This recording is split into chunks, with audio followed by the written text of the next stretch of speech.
us shortly. He also has a 5th grader who is graduating, and so lots of excitement today in the elementary parent crowd. So but we'll go ahead and call the meeting to order. Sherry sent out the board booklets, which included our April minutes and our financials. So if you would take a quick look at the April meeting minutes, and then I'll consider a motion to approve those minutes.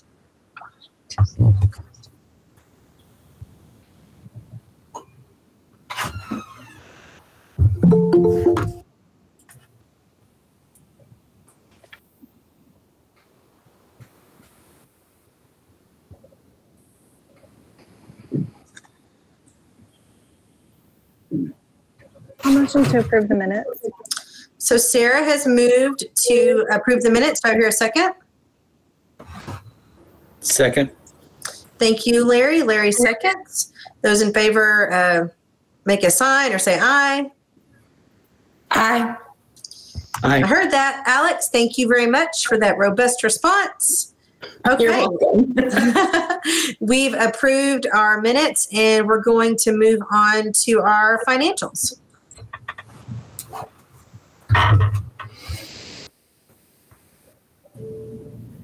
Okay, sorry. I had to go to the bank, and I'm here at the CVB also.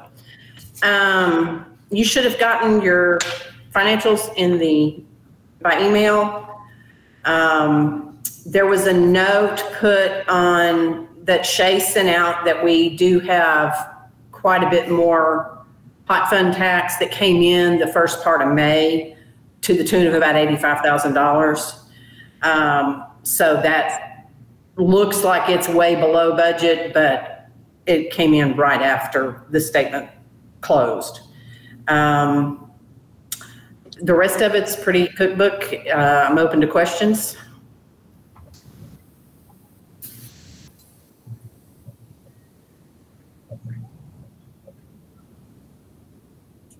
Any questions about the financials? And one thing just to note, Fredonia has exceeded their waiver, I guess, and so that's why they're remitting for this quarter. Is that right, Cheryl? They had a contract for some sales tax exemption up to a certain amount. Right. And they started remitting in March. So we'll have March, April, May, and June. Great. And then it cuts off after that, yes. Which means they're doing better than they anticipated, I think. Okay. Well, hearing no questions, we don't have to approve the financials, so we'll move on to our next item, which is budget adoption. And Sherry and Cheryl and I met with Pam and Mario on Monday, and we took to Pam and Mario the things that we had discussed as a group and the things that I had emailed everyone about after our budget workshop last week. And,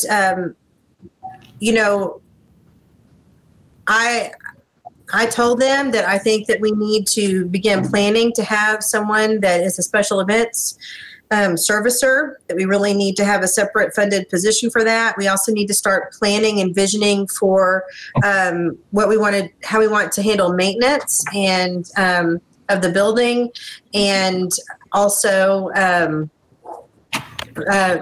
exhibits that we know that desperately need to be redone. Those items are not going to be in this current budget, but anyway, we had a meeting, and as it turns out, we're not 100% sure about what the hot tax is looking like, but Pam is going and rerunning those numbers. But they're thinking about 5% up. Is that correct, Sherry? Yes. So we talked to them about whether or not we needed to approve a budget at this meeting, and we agreed that we would table this item and that we did not have to have an approved budget until we had a little bit closer idea about what the hot tax is going to look like, and that may take care of the budget deficit. The other upshot to all of that was that they definitely think that we need to pass along the porta potties and the sanitation expenses on to the groups that are using them, and that we talked about, billing the chamber, or at least showing the chamber what the cost of having the CVB open during large events are, not only the staff costs, but costs to have the restroom stocked and everything. So we discussed all of those items that the board, we talked about in our budget workshop. And I really think that we need to have a few more discussions, but my preference would be that we table this item and wait until we have a better picture for what the true income is going to be for the next year's budget. Do I need to have a motion to table, or can I do? So is there any discussion about this? Or I guess we need to have a motion first, then discussion. Do I hear a motion to table this? I would move to table the consideration of the budget until later. Thanks, Larry. Is there a second? Do we have any discussion, or do we need a second before discussion? My Robert's rules are failing me today. Yes, I believe so. Second. Okay, Alex, second. Is there any discussion? Are we under any time constraint to approve the budget? That was a question that we asked them, and it felt like we have all summer. Is that how it felt to you, Sherry?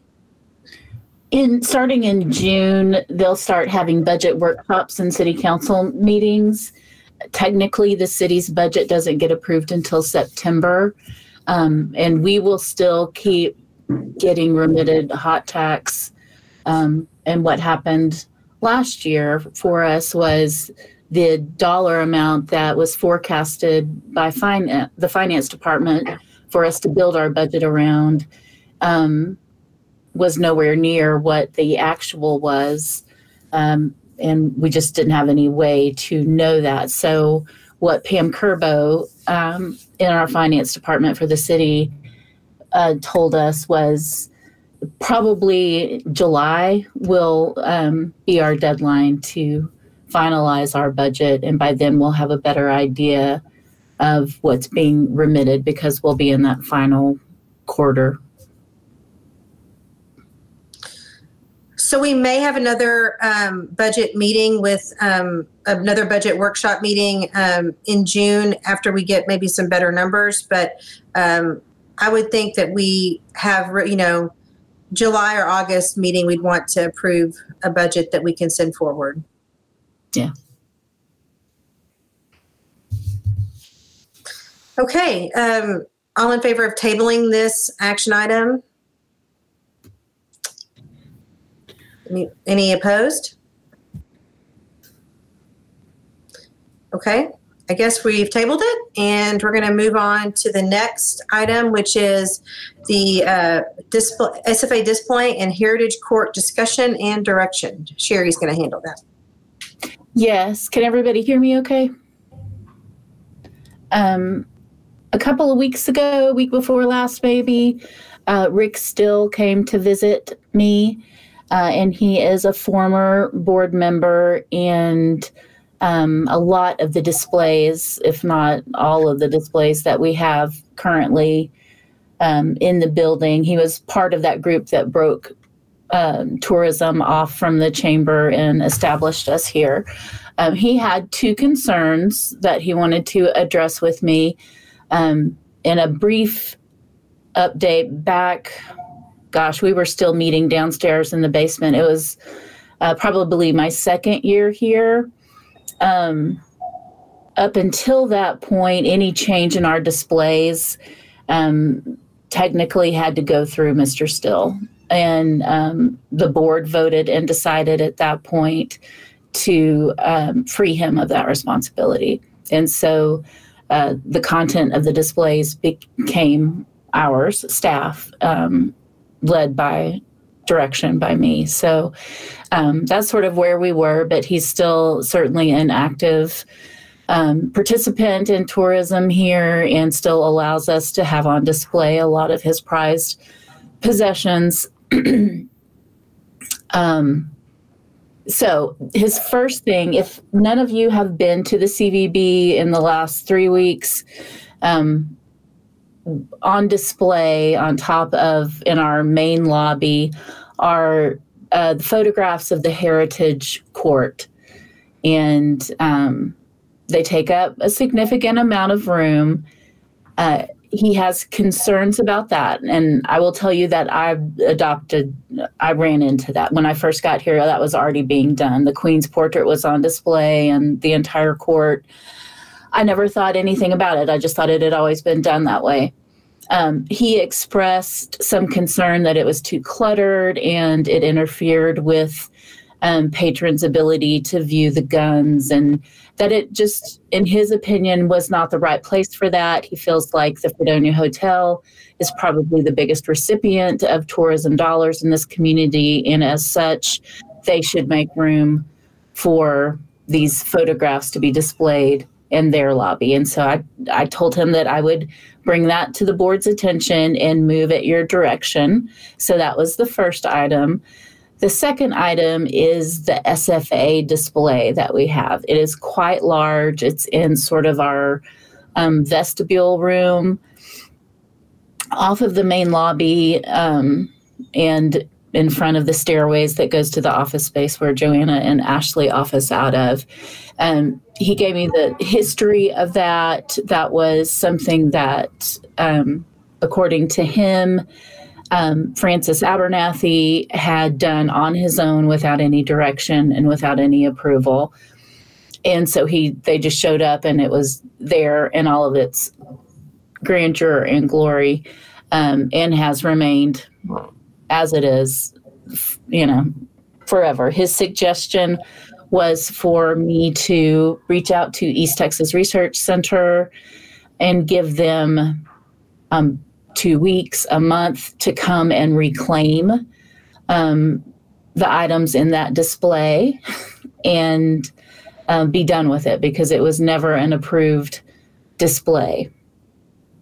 I will add to that staff for the last 2-3 years have been trying to get SFA to take ownership of that display, because we have been sort of just charged with the task to keep up the picture of the president.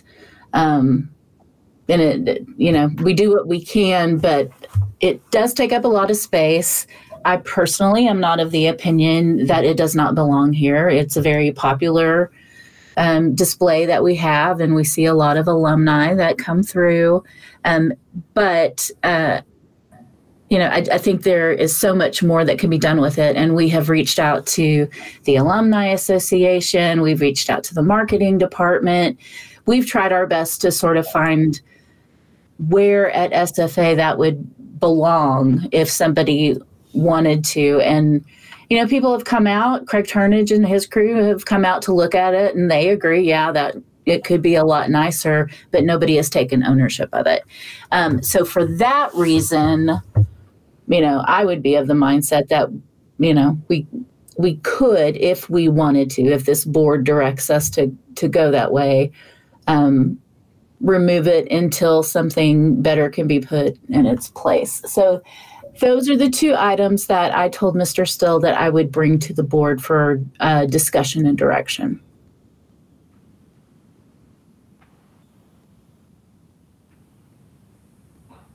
Not all at once.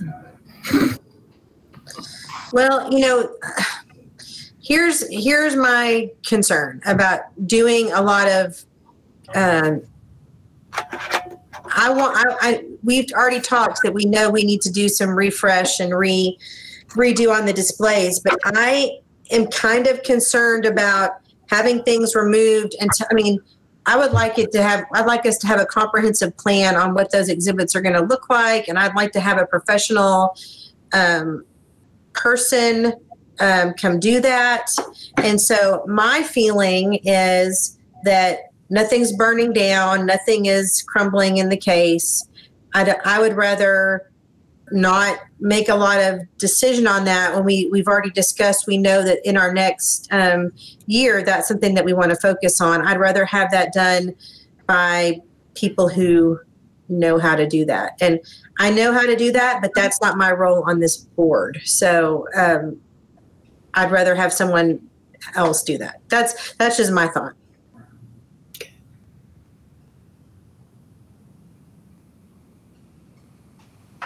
Brian, can you speak from the side of historic sites?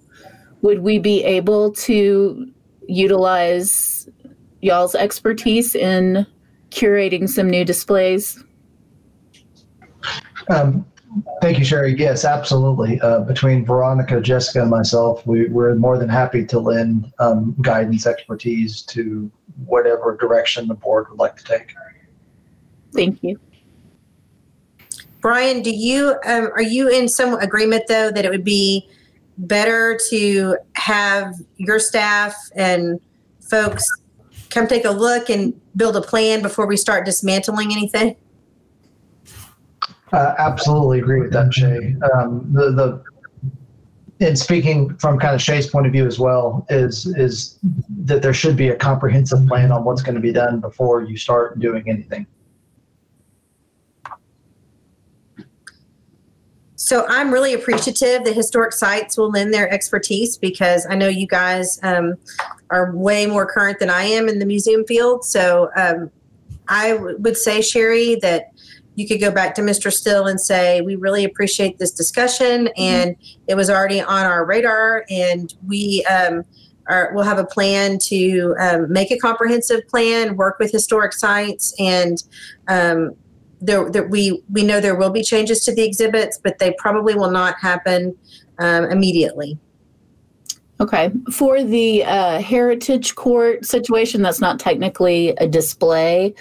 Is that a conversation the board would like for me to have with their powers that be, that next year they should find an alternative site to display the photos? Or is the board of the mindset that this is an appropriate place for that temporary display?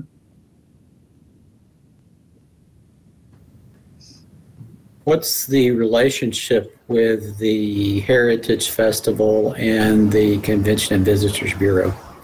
There is none. Then I'm not sure why the pictures would be displayed there.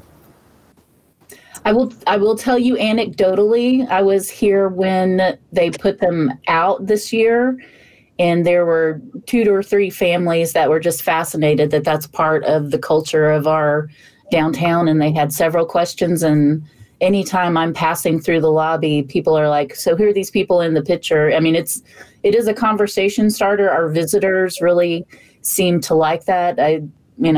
So I will tell you that, but I tell you that in a very morally neutral way. It doesn't matter to me one way or the other, whether we display them. I don't know if, most of what we do here is based on the building of relationships in the spirit of collaboration. I don't know if it would help us to burn that particular bridge. I will move it the direction of the board.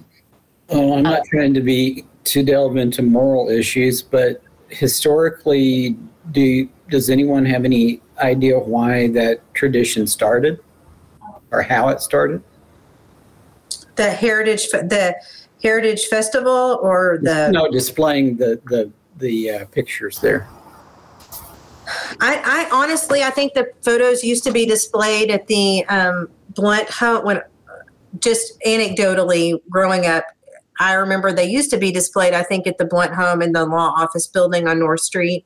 That's where they had the unveiling, I think, with an event.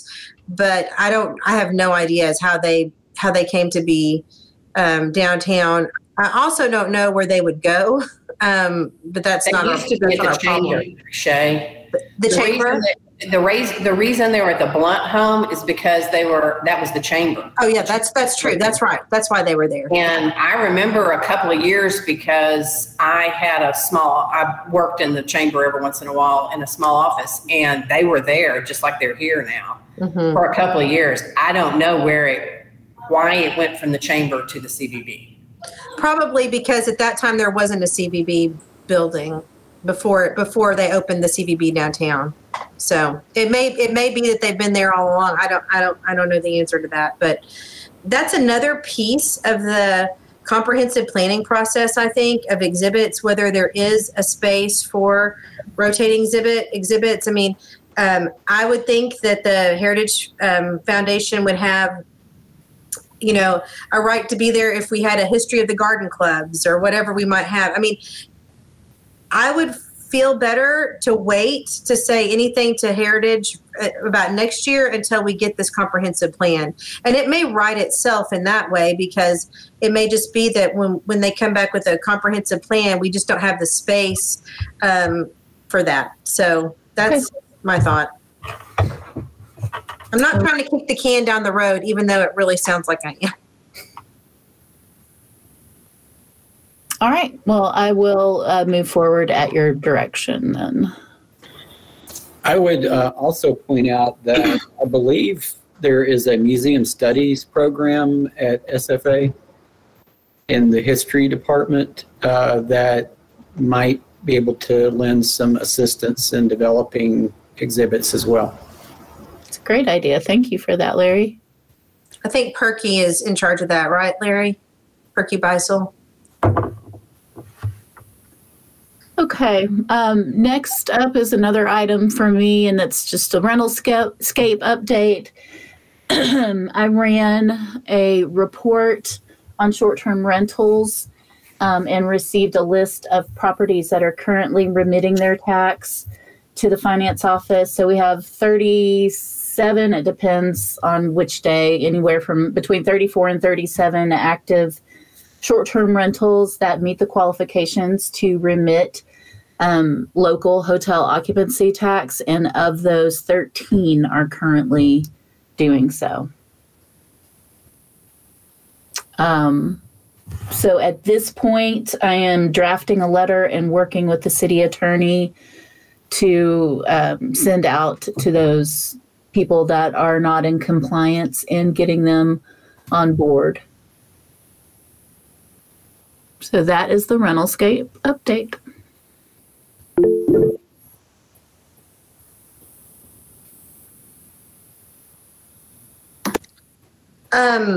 Thank you for that. And it's interesting because short-term rentals came up yesterday at the meeting that we attended. So this is also something Lufkin is not entered into at all. So I really felt, I don't know about Joanna, but I felt a little proud that we've already started thinking about it, because they're not even there yet. So not to give a one-upmanship on our friends down the road, but so take ride and rides anytime. We will.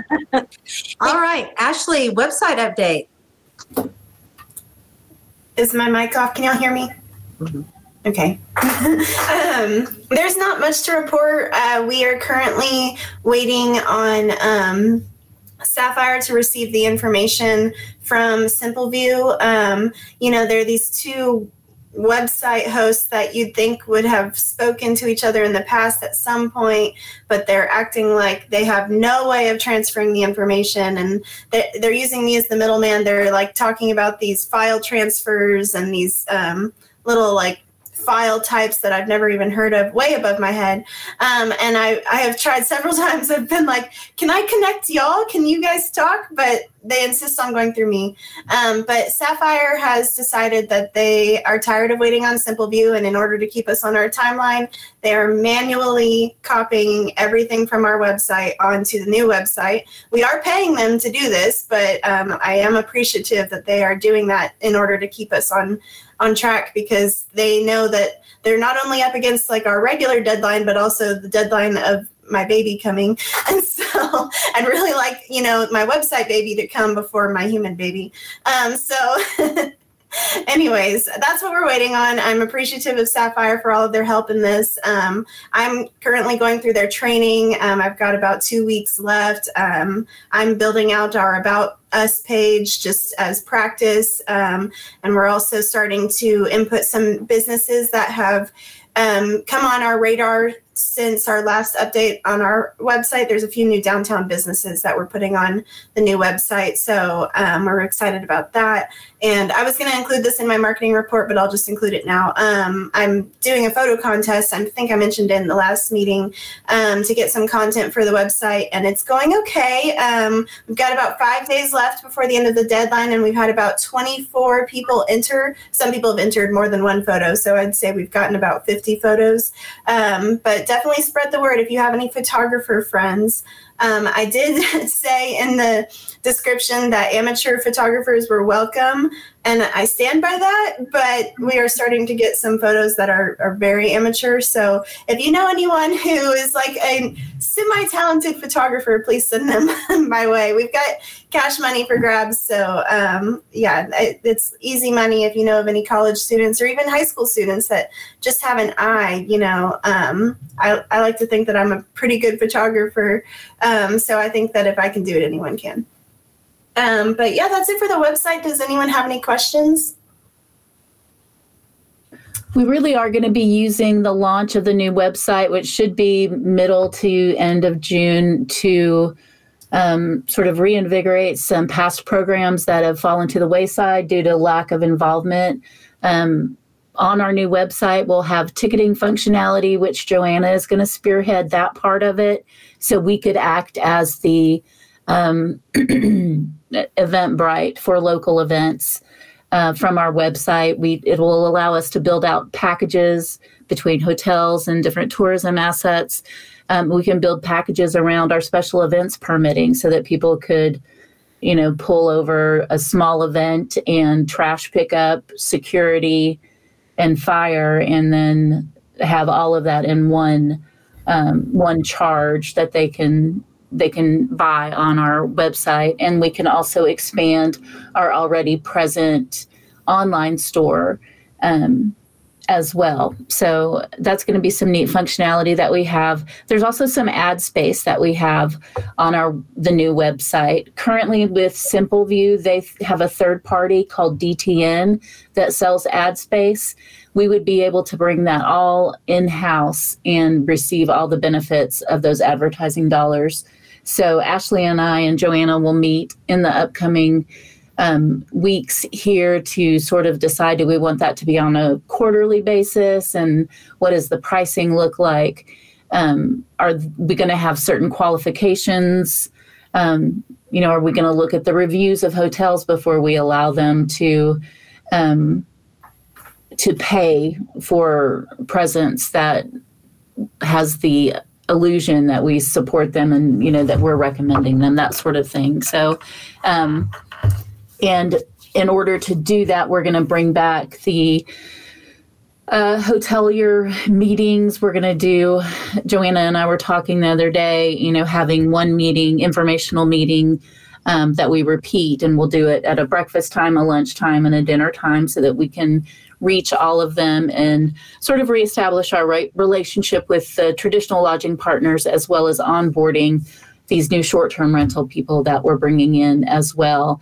And really look at that. If you ever check out Fredericksburg, their website, we really want to provide the total lodging landscape that we have here in Nacogdoches in one place, because I think the diversity that we have here is something that could set us apart from other places that are either really, really traditional, hotel rich, or have far more B&Bs than we have. But I think in total, when you step back and just look at that whole lodging landscape that we have to offer, I think we're pretty special. And then we also be able to reach out to our county lodging partners that don't have to remit local tax, but we could work out some kind of value proposition to have them pay quarterly or annually so that we can market for them just like we market for those that contribute to the hotel occupancy. taxes. So we're really excited at the potential and the possibility that the website has to do beyond just transmitting basic information.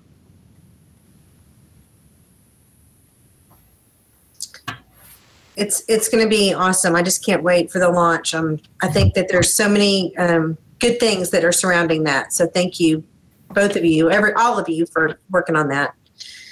Sherry, do you want to go ahead and give your executive director's report? Yeah, it'll be pretty brief. We have this year 5 hospitality interns working for us, and they're into week 3, I think. They started around May the 9th.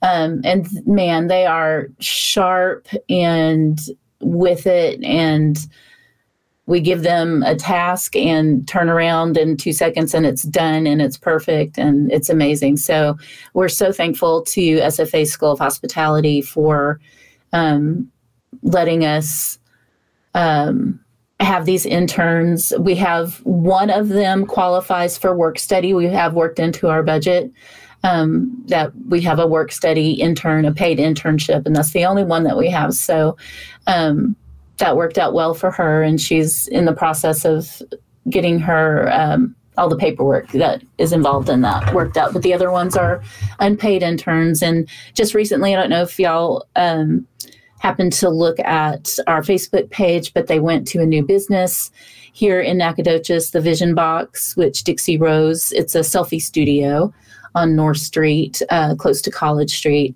And they were able to take photos and really help this new small business explain and show them, show the public how to interact with this new business and what it is. And I'm really excited about more opportunities for that. We want to get our interns out on the street, and they're working on TikTok, and they're doing a lot of good things. And one of our requirements of our interns is that they each pick a project that they work on for the entire summer, and it has to be something that has a beginning, a middle, and an end, so that when they leave here, they have this thing that they can attach to their resume that is completely theirs. And so we've got, I think we have a thrifting rack card brochure in the makings, and something in the health and wellness, and gas station eats.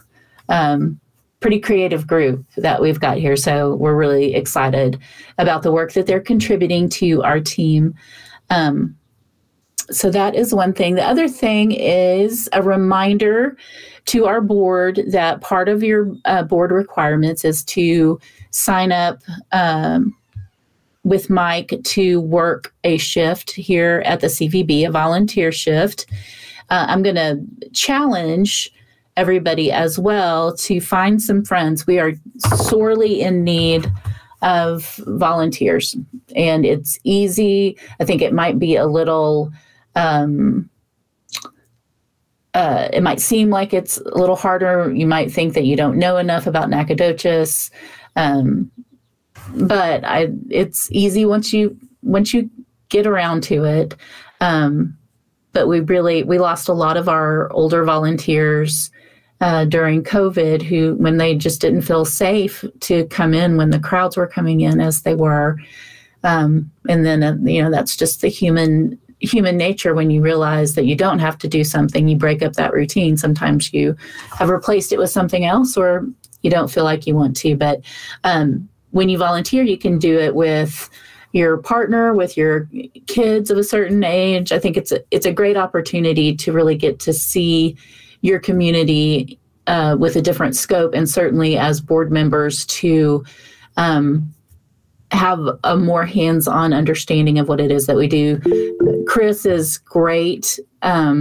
He volunteers with his daughter and regularly, and so we're certainly appreciative of that. But, maybe you have a neighbor that you think could do with some social interaction. We'd be perfect for them. It's not a fast-paced job, and it's certainly a job of the heart. So I'll do that. Alex, you have a question? Yeah, sorry, my voice is kind of scratchy. No, so is there a way for us to see when you need volunteers, or just say like, because I mean, for the summer I teach online, so I really don't have as much to do during the week. Thursday, Friday, Saturday, Sunday is obviously probably your busier time, but yeah, is there like a sign up or a calendar to when you guys need the volunteers the most, or? Mike sends out a sign up Genius quarterly, I believe. I believe the board members are on that email list. Are you not getting it, Alex? I've never received a sign up Genius from him ever. No. Okay. Not saying that that's on him. I just never received it. Okay. That one is going to just be for the weekend hours, but certainly during the summer, we can always use you. So if you can't do weekends and you'd rather, work during the week. Well, yeah, there's some, I mean, I'm sure there's some weekends I'm probably, even if it's just like for an hour just to like come in there and help. But yeah, I've never received that email. So if you could stick me on that email list, that would be great. Yeah, I'll work with Mike to get y'all on the list because I thought for sure y'all were, but that definitely changes things. Yeah, no, I don't, I've never got that. But yeah, that'd be great. And I can probably bring my mother because she's always bugging me about doing stuff, but doesn't know what to do. So yeah, that'd be perfect. And she's everybody's number one fan. So yeah. I'm with Alex. I've never received a email either. Okay, we'll double check that. It's I know it's a struggle when he sends it out, so we'll make sure that the list is updated. So, and again, I'm not trying to shame y'all or anything, but we really need volunteers. And that concludes my report. All right, thanks, Sherry. And we'll go on to our next person. I've lost my, here's my board book. We'll hear from Joanna next. Okay, can y'all hear me okay? Okay, good. So kicking off the month, we had Sail on the Trail. And in reviewing and being at the Main Street meeting, the merchant said it was a really solid weekend for both Friday and Saturday. I was really, really pleased to hear that. And they said that a ton of people had come in town for that event. So we were happy to see that. I know Ashley worked really hard on getting the Google map done and just really taking care of a lot of phone calls with people calling, asking questions. So check mark on that one. We did darn good. Secondly, we did have our first NAC Music and Arts Festival. That was later in April. And the consensus on that was, as far as SFA and the participants from the Fine Arts Department, absolutely knocked it out of the ballpark. They greatly appreciated the downtown setting, the merchants, the city, us. I mean, again, those people are just knowing they're outside of SFA, getting lots of love and support.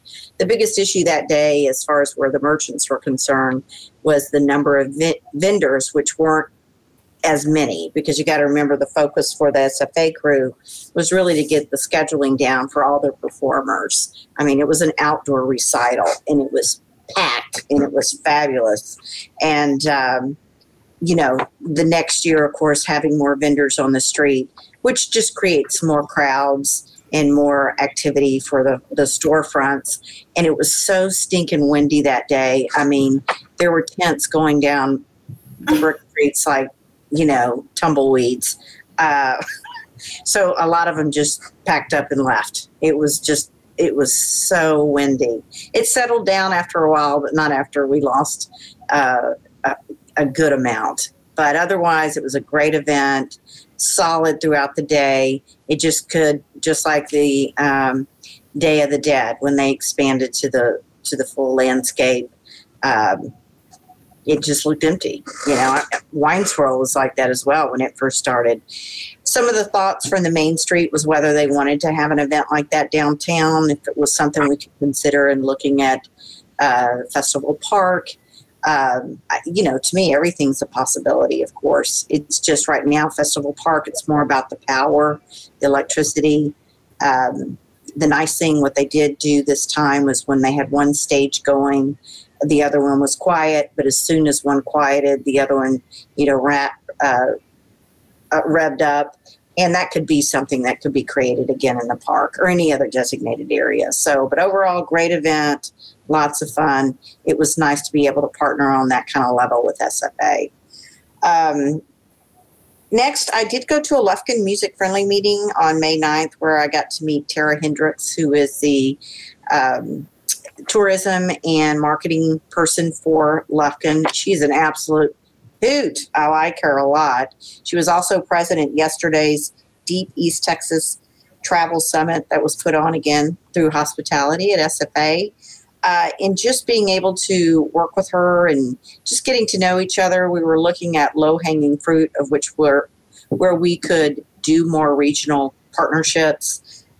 She is busy doing her rebranding of the city, not only for, she's got two campaigns. She's got her local branding, and then she has her outer market marketing campaign. So their fiscal year is the same as ours. She's getting her ducks in a row.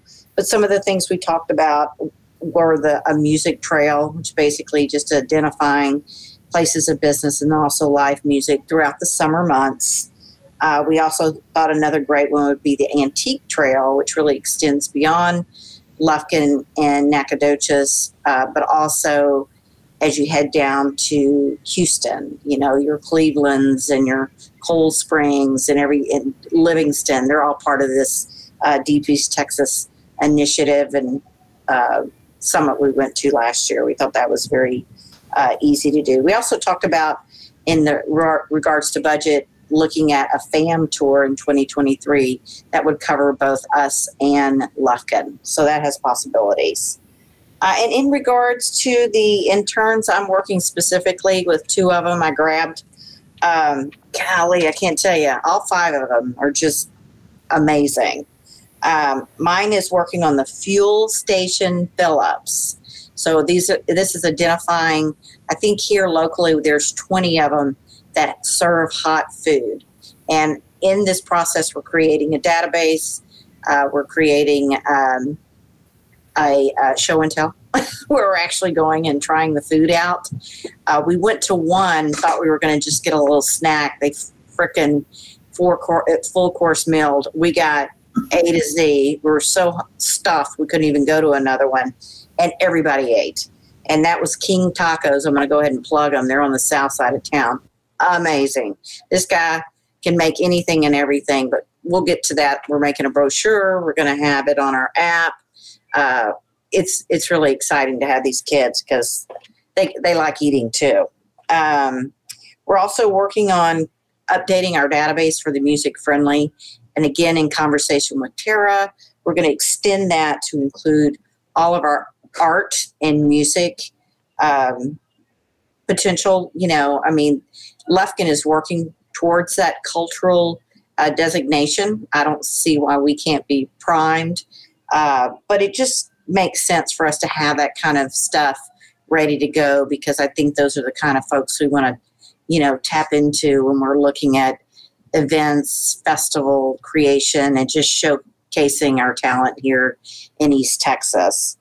And then the kids are also working on what I'm calling it's a sponsorship hit list, but it's really a number of businesses that we feel will match up nicely with not only our full moon concerts, but also our website. You know, looking at potential advertisers that we can position and having one of those selling propositions being on our website, as well as, you know, helping us out with the concerts. So other than that, we have big concerts scheduled for the whole weekend. We've got a young man coming in and his crew for full Next Friday. He's bringing a hot tamale of a female singer. I just looked her up, Lisa Lane. So that'll be fun on Friday. And then Saturday, of course, it's looking pretty good. I can't tell you how excited these sponsors are that I do have. Just like little kids in the candy store. It's going to be a lot of fun. We're going to be shooting off. We have 200 T-shirts, 100 each night. We got Frisbees. We've got big bubbles that we're going to be, you know, creating, you know, just the big bubbles. And beach balls and just all kinds of fun. It's going to be a great time. We're really looking forward to it. And that's it. And if anybody wants to help me on Sunday, that'd be great. We're a little shy on volunteers for Sunday. But other than that, I got a trailer. I'm going to load up stuff and bring it down. Hopefully we'll only be, doing that once time instead of 500 times.